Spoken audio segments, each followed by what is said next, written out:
All right, today we're going to look at how computers communicate on a network by broadcasting, and we're also going to look at how they use MAC addresses to identify each other on a network. So let's go back to the simplest network that we looked at, and this is just two computers communicating on a shared wire. And when we looked at this, we realized that there are some necessary components to a communication protocol that they might share. Number one, there needs to be some sort of a clock. So if this is the sending computer on the left and it wants to send this stream of ones and zeros to this computer on the right, it needs to set the wire at some kind of at regular intervals to these states. And this computer over here needs to be reading the wire at that exact same rate. Otherwise, it's going to cause bits to be dropped or possibly read more than once. We also realized that there needs to be some kind of chunk size established. So perhaps this computer here has decided that every 8 bits is going to represent a character in a message. And so this computer over here needs to know that so it can draw the lines every 8 characters and interpret the message properly. This wire there could be a long stream of bits, and possibly maybe there's a string supposed to be a string of leading zeros at the beginning of the message or the end of the message. So we need something in our protocol that indicates when a message starts and stops, so that a computer can correctly distinguish between an actual zero or just silence on the wire. And also, we need to establish some way for the computers to take turns communicating, because, again, this is a shared wire. So if this computer is setting the wire, this computer cannot set the wire at the same time. Otherwise, their messages will just get garbled. So this is what a frame might look like on a wire like this. So we'll start out with some kind of a preamble. So maybe this computer could send alternating ones and zeros for a little while. And that's kind of the message. And this computer, when it's listening, sees that stream of alternating ones and zeros. And that's like, okay, wake up, something's coming. Usually there's a start frame delimiter. So that could be after this stream of ones and zeros, there'll be maybe a particular 8-bit sequence that indicates that, okay, the message is about to start. Next, we'll send a chunk that indicates what the length of the message is going to be, right? So that'll help determine when the message is over. And then finally, we send the actual payload of the message itself. And then, I guess this isn't really part of the frame, but after the message is sent, then the sending computer needs to go silent for a little bit. And the reason it's going to go silent is to give other computers on the network a chance to jump in and send their message. All right, so now let me get out of the way here. I'm just going to go. All right, so I've got a more complicated network drawn here. And this time I've got multiple computers on a shared wire. So I've got like a couple of desktop computers, a laptop, a printer on this network, and a printer is a computer as far as the network goes, and maybe a file server or something like that.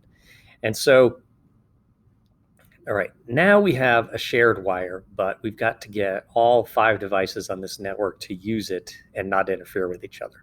And by the way, if you're interested in networking, this particular model of a network is a bus topology. And there's some other network structures that we'll look at later in a future video, maybe. So, all right.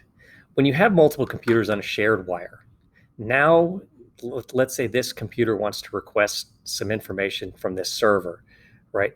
The computers need a way to identify each other because the message broadcast is still going to, it's still a shared wire. So any message broadcast is going to go to all computers, right? So what computers have, and actually all network devices have something built in called a MAC address. And a MAC address is a unique numeric identifier that's actually burned into the device. So it's not software. It's actually the circuitry of the device has it encoded into it. And every single device on a network will always have a unique MAC address. And we'll talk about how they ensure they're unique later. But a typical MAC address looks like this. It's a 12-digit hexadecimal number. So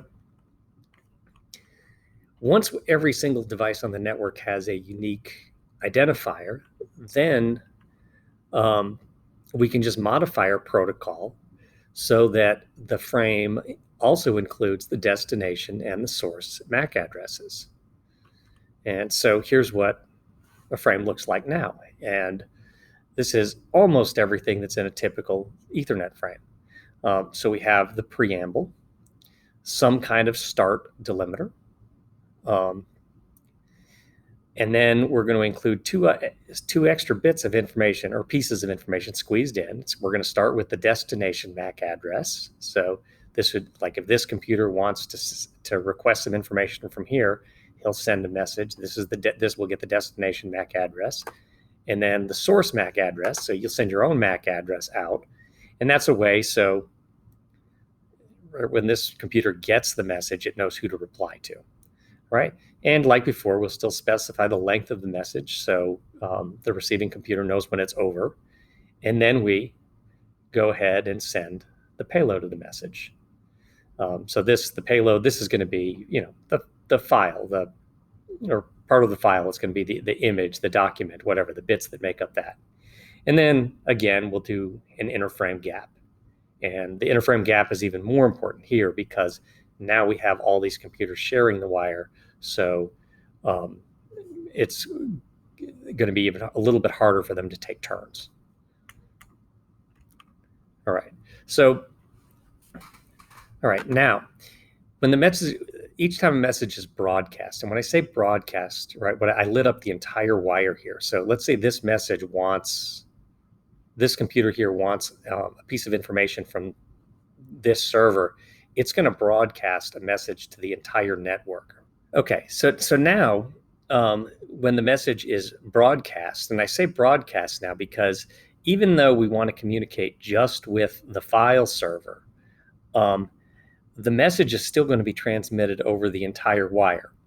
And so every computer on the network will see the message, but when they receive it, when they read it, they can look in the message, and if the destination MAC address doesn't match their own, they can just simply ignore the message. And if the destination does match, destination MAC address does match, then it can process the message. So in this case, right, this computer might broadcast a message to the entire network. The server will look at the MAC address and go, hey, that's for me. And it'll read the message, and it might say, oh, he wants this file sent to him. And then this computer will broadcast the file, a message with that file in it, and this computer will then realize that the file is for it and download the file. And then the other computers will ignore this computer's broadcast. All right. So then there are some problems with this kind of a network situation. Although this is it could be a good network for like a small office or something like that. Early networks were like this. One problem that we might have with this network is fault tolerance. So let's imagine that the network cable got disrupted here. Maybe the cable broke right here. Now, the server and the printer are completely cut off from all of the computers in the network, and there's no way to remedy that. So this is a network that does not have good fault tolerance. A network with good fault tolerance means when a particular device goes out on the network or a particular piece of hardware breaks, like a cable, most of the network still functions. And you can see here, once that goes out, the network is basically completely broken. Another problem this network has is scalability. So if you think about it, we have a shared wire, and all of these computers are broadcasting. So when any one computer is broadcasting, the wire is not free for other computers to use. And so even with those interframe gaps, as more and more computers get added to the network, it's going to be harder and harder for each computer to jump in and broadcast when it needs to. And eventually you'll start to have collisions where computers are starting to talk at the same time, and the network no longer functions. And the last one, this is something we'll talk about a little more later, but there is possibly a privacy issue with this one, or maybe a security issue. So if these two computers want to communicate with each other, you have to understand that every other device on the network can see that communication. So typically a computer will ignore messages that don't contain its MAC address as the destination. However, there's nothing stopping someone from writing software that says, I want to read every message no matter who it's for. So you can see here, eventually maybe there's going to need to be some encryption built into protocols later on. All right. I want to go back and just look at MAC addresses again. I think they're kind of interesting. So because hopefully you can see that it's very important that no two devices on a network can have the same MAC address. And so how do they ensure that? And I said this number is hard-coded or burned, not coded, but burned into the device, into every network device, like a network card or something. And we can look at the MAC address, and the first 6 digits identify the manufacturer. And so these numbers are actually assigned by the IEEE. And the IEEE is an organization for which one of the main jobs they do is establish standards for electronics. That way, different manufacturers can always make devices that can reliably communicate with each other instead of everybody just kind of inventing their own way of doing things, right? So this organization assigns the first 6 digits of MAC addresses to particular companies. And so like here are some that I just looked up. And so this is, Cisco this is a part of the block that Cisco has, and these are Apple devices. My computer, I looked it up, the IP address, or not the IP address, the MAC address earlier in the slideshow that I used as an example began with this. And that's because I'm using a Dell computer. So that's how the first part gets established. And then the second part, the manufacturer of the device will assign these, and it's up to them to make sure that they are not reusing any of these MAC addresses or any of the last 6 digits. So, if you're making network cards, you have to somehow devise a way to assemble them so that each one gets a number that's unique. And if we look at it a little bit further, right, if you recall from earlier that every hexadecimal digit represents 4 bits, 4 binary digits. So we do a little 6 times 4 here, and then we have 24 bits allocated to identify the specific device. So 48 bits in all, and then 24 bits to identify like the particular device from that manufacturer. So that means for every manufacturing ID, right, we can go 2 to the 24th, which is 16 million-ish devices on a network. And hopefully, if for every manufacturer ID you can make 16 million devices, hopefully they can make devices in such a way that collisions won't happen, like 2 devices with the same MAC address on a network. So hopefully that's enough. And even if a manufacturer does have to reuse the device ID eventually, it's probably okay because just as long as they're shipped out to different parts of the world, there's a very small chance of them actually ending up on the same network. So